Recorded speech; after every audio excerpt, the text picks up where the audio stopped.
오늘 말씀의 주가 되는 교회는 빌라델비아 교회가 되어지겠습니다. 빌라델비아는 주후 150년경에 버가모 지역을 다스렸던 아탈루스 2세 빌라델부스가 자신의 동생을 위해 도시를 개발했습니다. 그래, 두 개의 헬라어가 도시 이름 속에 들어가 있죠. 첫째, 사랑이라는 뜻의 필로스가 들어 있고요. 형제라는 뜻의 아델포스가 들어 있습니다. 그래서 두 개의 단어를 합해서 형제 사랑이라는 뜻을 빌라델비아 도시가 가지고 있다는 사실을 기억하시면 좋겠습니다. 빌라델비아는 토지가 비옥했습니다. 그리고 상업이 발달했습니다. 그러다 보니까 소아시아 지역을 대표하는 상업도시로 우뚝 서게 되었습니다.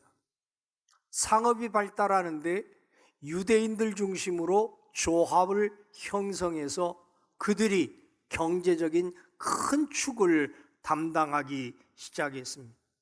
문제는요, 빌라델비아가 지진이 많은 도시라는 이야기입니다. 역사에 기록된 큰 지진만 생각해도 주후 17년 그리고 주후 23년 큰 지진이 일어나서 도시의 기반시설이 다 망가졌고 도시 자체가 어려움을 겪는 상황에 처하게 되어 있었습니다. 그때 황제 티베리우스가 빌라델비아의 모든 세금을 면제해 줍니다. 그리고 특혜를 줍니다. 그것이 너무나 고마워서 빌라델비아 사람들이 로마 황제를 섬기는 신전들을 짓기 시작했고 로마 황제를 떠받치기 시작했다는 사실입니다. 빌라델비아 교회는 숫자가 적었습니다. 그러다 보니까 규모도 작았고 능력도 작았고 보잘것이 없었습니다.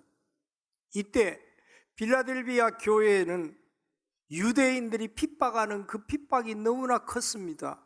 아까 말씀드렸지만 유대인들의 길드가 중심이 되어가지고 기독교인이라면 일감을 주지 않습니다. 먹고 살 수 없을 정도로 직업이 없고 경제적 활동을 하지 못하니까 너무나 형편이 어려운 상황에 처해 있었습니다. 뿐만 아니라 유대인들은 회당에 가서 제사를 지내고 회당에 가서 예배하던 그 모습이 이어져서 회당에서 예배하고 교육을 받고 모든 활동이 일어났는데 유대인 길드가 기독교인들에게는 회당 출입을 금지시켜버렸습니다. 그것으로 그치지 않고 로마 사람들이 기독교인들을 색출한다는 것을 생각해서 예수 믿는 사람들을 계속해서 고소하는 안타까운 일이 빌라델비아 교회에 이루어졌습니다. 오늘 같이 보셨던 8절 말씀에서 예수님께서는 열린 문을 빌라델비아 교회에 허락하셨다고 말합니다. 회당 문은 닫혔습니다. 환경의 문은 닫혔습니다. 경제적인 문은 닫혔습니다. 모든 사회적인 교류는 끊겼습니다. 그러나 그들에게 하나님이 주신 것은 하나님과의 관계, 하나님과의 교통, 하나님과의 친밀을 유지할 수 있는 열린 문을 주셨다는 사실입니다. 우리는 작은 것을 우습게 생각할 때가 있습니다. 그러나 작은 것이 생각지 못한 큰 결과로 이어질 때도 많이 있다는 것을 우리는 생각해야 합니다. 영국의 어떤 교회에서 5살 되는 어린아이가 헌금 시간에 가장 작은 단위인 1페니를 헌금으로 했습니다. 그리고는 목사님께 나가서 이렇게 말합니다. 목사님, 제가 1페니를 드렸는데요, 신약 성경 한 권을 사주세요. 그리고 그 신약 성경을 인도에 보내주셔서 선교 사역할 수 있도록 도와주세요 라고 이야기합니다. 얼마나 기가 막혀요. 1펜이면 책 한 권을 살 돈이 안 되거든요. 그래도 5살 꼬마가 1페니를 들이면서 하는 이야기니까 머리를 쓰다듬어 준 다음에 목사님이 돈을 보태서 성경을 샀습니다. 그리고 불렀어요. 자, 네 돈으로 샀으니까 표지에다가 네가 하고 싶은 말을 적고 사인을 해라. 그렇게 해서 선교사님을 통해서 인도로 보내줬습니다. 20년의 세월이 흘렀습니다. 헌금을 드렸던 아이도 잊어버렸고 목사님도 잊어버렸습니다. 그리고는 교회에서 인도 선교를 떠나게 됐습니다. 인도 선교를 떠났는데요, 생각지도 못한 오지에 있는 마을을 방문했어요. 그런데 그 마을에 복음화율이 엄청 높은 겁니다. 궁금해서 목사님이 물어보셨습니다. 아니, 어떻게 이 오지에 복음이 전달됐고 어떻게 당신들이 예수님을 믿을 수 있었습니까? 그랬더니 마을 주민들이 이렇게 말합니다. 20년 전에 선교사 한 분이 신약 성경 한 권을 저에게 전달해 줬습니다. 우리는 그것을 읽고 예수를 영접했고 우리가 예배하면서 온 마을이 복음화 되었습니다. 잠시만 기다리세요.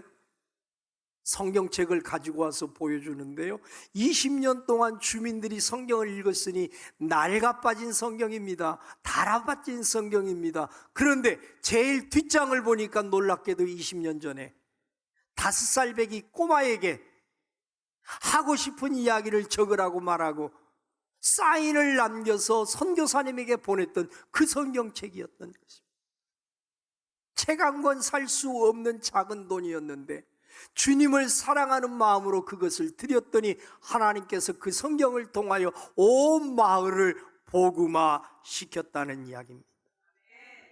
복음의 위대한 역사는 트럼펫을 울리고 색소폰을 연주하고 북을 치면서 요란스럽게 이루어지는 것이 아니라 가장 작은 겨자씨 한 알 같은 것을 심을 때에 하나님의 손이 함께 하셔서 위대한 결과를 거두게 하신 줄로 믿습니다. 1986년 1월 28일입니다. 7명의 승무원들을 태운 미국의 우주선 챌린저호가 온 세계 사람들이 보고 있는 상황에 하늘로 발사된 지 73초 만에 공중에서 분해돼 버립니다. 충격이죠. 많은 사람들이 우주선이 발사되는 모습을 보려고 온 세계에서 집중했는데 그것도 발사되자마자 73초 만에 펑 하고 터져버렸다는 이야기입니다. 나사에서 여러 가지 원인을 찾았는데 놀랍게도 이유는 오링이라는 조그마한 파킹 하나가 잘못돼가지고 우주선 전체가 박살나버린 겁니다. 평상시에는요, 링 하나 그거 별거 없는 겁니다. 그 규모 가지고 뭐가 문제가 되겠습니까? 그러나 우주선이 발사될 때 링 조그만 거 하나가 제 역할을 하지 못하다 보니까 우주선이 폭발돼 버리고 말았다는 이야기입니다. 우리가 생각하기에 작은 것이 하나님의 손에 붙잡히거나 세월이 흐르고 역사를 통해 보면 엄청나게 큰 결과를 가지고 올 때가 있습니다. 오늘 성경에서 주님이 말씀하십니다. 필라델비아 교회는 작은 능력을 가지고 내 이름을 지켰으며 배신하지 않았으니 내가 너희에게 열린 문을 주겠다라고 약속하시는 것입니다. 같이 한번 따라 하실까요? 작은 능력을 가지고 8절 말씀 같이 읽도록 하겠습니다. 8절 말씀 같이 읽습니다. 볼지어다 내가 내 앞에 열린 문을 두었을 때 너희 닫을 사람이 없으리라. 내가 너희 행위를 아노니 내가 작은 능력을 가지고서도 내 말을 지키며 내 이름을 배반하지 아니하였도다. 아멘. 어떤 능력을 가졌다고요? 작은 능력. 큰 능력을 이야기하는 게 아니에요. 작은 능력을 가지고도 주님의 이름을 배반하지 아니하고 말씀을 지켰다고 성경은 이야기하고 있습니다. 요한계시록의 7개 교회들을 보면 필라델비아 교회보다 더 큰 능력을 가지고 있었습니다. 더 큰 은사를 받았습니다. 더 큰 일을 할 수 있었습니다. 그럼에도 불구하고 꾸중을 들은 교회가 있었고, 오늘 필라델비아 교회는 작은 능력을 가지고도 하나님께 칭찬받는 놀라운 교회로 바뀔 수 있었습니다. 작은 능력이 뭘까요? 우리가 생각하면 무언가 특이한 게 있다고 생각하지만, 신학자들은 예수 그리스도를 믿으면 예수 그리스도를 주어지는 보통의 능력, 그것을 작은 능력이라고 이야기했다고 말하고 있습니다. 오늘 여러분에게도 필라델비아 교회가 가지고 있던 능력이 있는 줄로 믿습니다.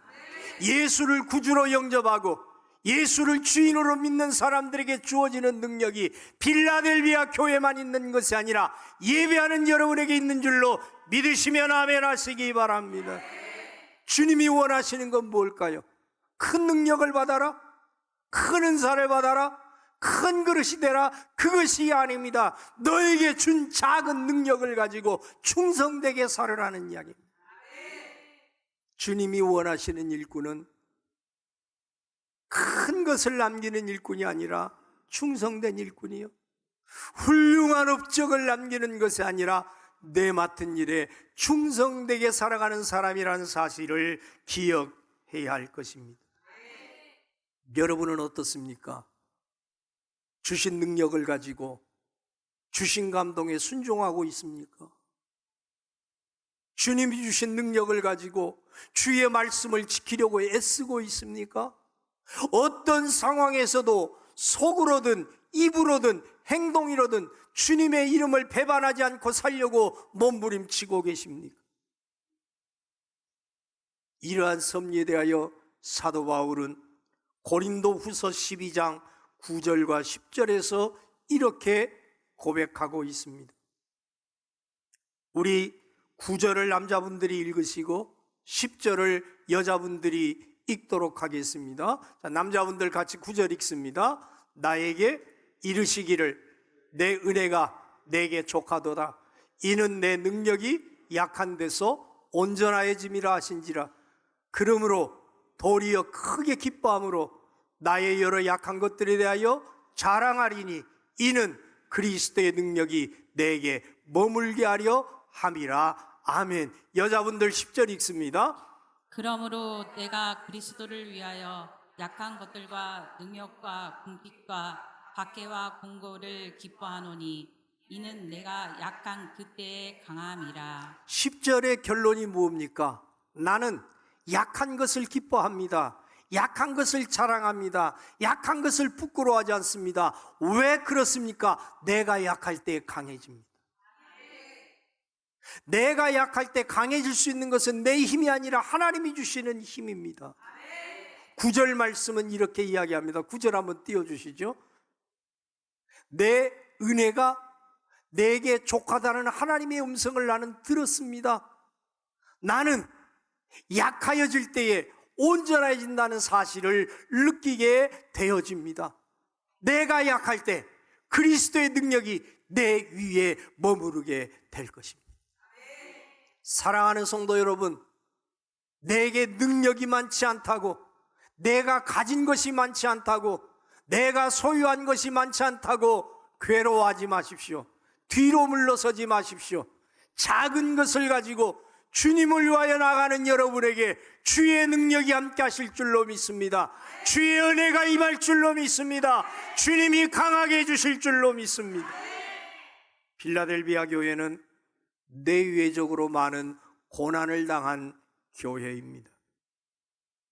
8절 하반절 말씀에 그렇게 표현되어 있습니다. 네가 작은 능력을 가지고도 내 말을 지키며 내 이름을 배반하지 아니하였구나.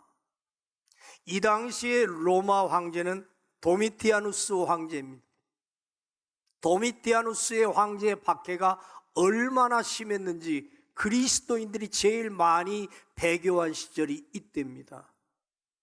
사자의 먹이가 되고요, 서로 찔러 마지막 남은 자가 살아나는 아픔을 겪어야 했고요. 성도들에게는 양가죽을 시키고 지도자에게는 지팡이 하나 주고 주님이 너와 함께 할 것이니까 사자와 싸워 사랑하는 성도를 지키라고 죽음에 몰아내었던 시절입니다. 얼마나 많은 사람이 죽었는지 모릅니다. 그것을 보면서 얼마나 많은 초대 기독교인들이 배교했는지 모릅니다. 그럼에도 불구하고 빌라델비아 교회는 흔들리지 않았습니다. 요동치지 않았습니다. 배반하지 않았습니다. 박해를 당해도, 핍박을 당해도, 손해를 당해도 내게 주신 능력을 붙잡고 주님의 이름을 배반하지 않았다고 성경은 말하고 있습니다. 교회 내부에도 어려움이 있었습니다. 유대인들이 예수 그리스도의 이름으로만 구원 얻을 수 있다는 것은 잘못된 이야기라고 말하면서 무엇을 이야기하냐면 율법도 지켜야 한다고 이야기합니다. 생각해 보십시오. 예수의 이름만 가지고는 구원 얻을 수 없고 율법을 지켜야 한다는 말에 얼마나 혼돈이 왔겠습니까? 그들이 말합니다. 우리가 누굽니까? 예수가 살던 동네, 예수의 말씀이 존재했던 동네, 예수를 봤던 사람들에게 배웠던 사람들 아닙니까? 그러면 우리 말이 맞지요. 그래서 교회가 거짓 선생들에 의해서, 거짓 선자들에 의해서 압박받고 핍박받고 말씀이 뒤집어지는 아픔을 겪게 되어졌습니다. 그들의 악행이 얼마나 컸던지 예수님께서는 그들을 9절 말씀에서 사탄의 회라고 말합니다. 보라, 사탄의 회당, 곧 자칭 유대인이라나 그렇지 않냐고 거짓말하는 자들 중에 며칠 내게 주어서 그들로 와서 너 발 앞에 절하게 하고 내가 너를 사랑하는 줄을 알게 하리라. 자기들은 사탄의 회라는 걸 모릅니다. 내가 지금 사탄에게 조종받는 것도 모릅니다. 그러나 주님의 눈으로 보니까 너희가 주님을 사랑한다고 말하고 주님의 말씀을 전한다고 말하지만 너희의 속 사람을 통제하는 것 하나님의 말씀이 아니라 사탄이구나. 그래서 너희는 주의 일을 한다고 말하지만, 바른 소리 한다고 말하지만, 바른 질서 세워간다고 말하지만 교회를 핍박하고 교회를 깨트리는 사탄의 무리들이구나 라고 규정해버리는 것입니다. 사랑하는 성도 여러분, 외부의 시련과 내부의 시련을 견딘다는 것은 쉽지 않았을 것입니다. 그리고 앞에 서두에서 말씀드린 것처럼 일거리를 주지 아니하고 회당에 출입하지 못하게 하고 계속 로마 정부에 고소하면서 시달리는 그들이 얼마나 힘들었겠습니까?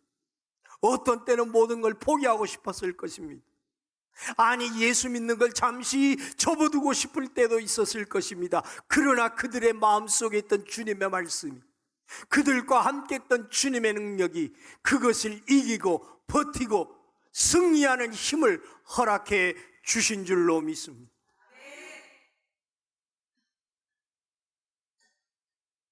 지금의 기독교를 생각하면 가장 어려운 시기를 지나는 것 같습니다. 젊은 세대는 교회를 떠나고요.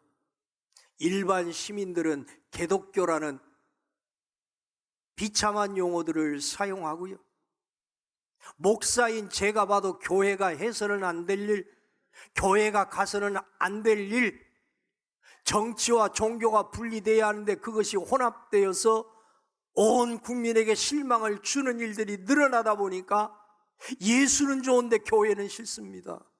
말씀은 좋은데 사람들은 싫습니다. 그래서 교회를 떠나서 가난한 성도가 늘어나고 유튜브로 예배하는 성도들이 늘어나고 방송으로 예배하는 성도들이 늘어나고 젊은이들은 교회의 필요 가치조차도 부정하는 그런 세대를 살아가고 있습니다.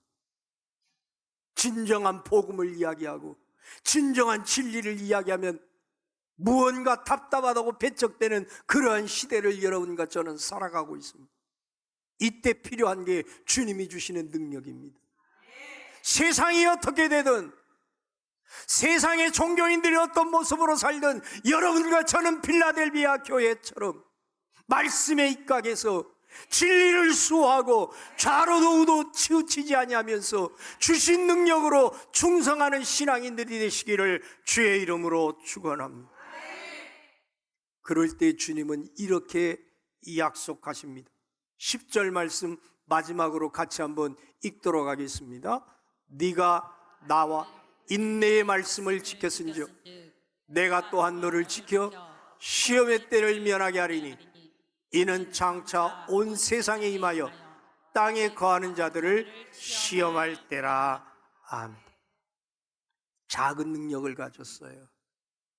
보잘것없는 능력이고 주의 있게 보지 않으면 능력이 없다고 생각할 정도의 작은 능력이었어요. 그런데 그들은 그 작은 능력을 가지고 주의 이름을 지켰고 배반하지 않았어요. 그랬더니 주님이 말씀하시는 거예요. 시험의 때를 면하게 할 것이다. 옆에 계신 분들, 앞뒤에 계신 분들 같이 한번 복을 빌어주시기 바랍니다. 시험의 때를 면하게 해주실 줄 믿습니다. 그런데 오늘 10절 말씀을 가만히 생각해 보면요, 10절에 나와 있는 시험의 때는 지금 우리가 겪는 시험을 이야기하는 거 아니에요. 삶을 살다 보면 또 시험이 왔어요, 너무 힘들어요, 그 시험을 말하는 게 아니에요. 지금 이루어진 시험이 아니라 미래의 시험을 이야기하고 있어요. 언젠가 우리가 통과해야 할 시험의 때를 이야기하고 있어요. 그 시험의 때는 온 세상에 임한다고 이야기했어요. 온 세상에 임한다는 이야기는 어떤 이야기예요? 빌라델비아 교회를 벗어나서 그 범위가 온 세계로 확장된다는 이야기예요. 세 번째, 그것은 누구에게나 임하는 거예요. 땅에 거하는 자들은 다 시험을 받을 것이라고 이야기했기 때문에 그렇다는 거예요. 주님 앞에 서기 전에 마지막 시험이 있을 것인데 작은 능력을 가지고 충성하고 최선을 다해서 주님의 말씀을 지키려고 몸부림치면 주께서 여러분과 저를 마지막 시험의 때에서 건져 주신다는 이 약속, 오늘 여러분 것 되시기를 바랍니다. 현장에서 예배하는 여러분이나 영상으로 예배하는 여러분이나 후에 다시 이 영상을 통해 예배하는 여러분, 주신 능력을 가지고 충성된 일꾼으로서 주님을 기쁘시게 하는 거룩한 공동체가 되시기를 주의 이름으로 축원합니다.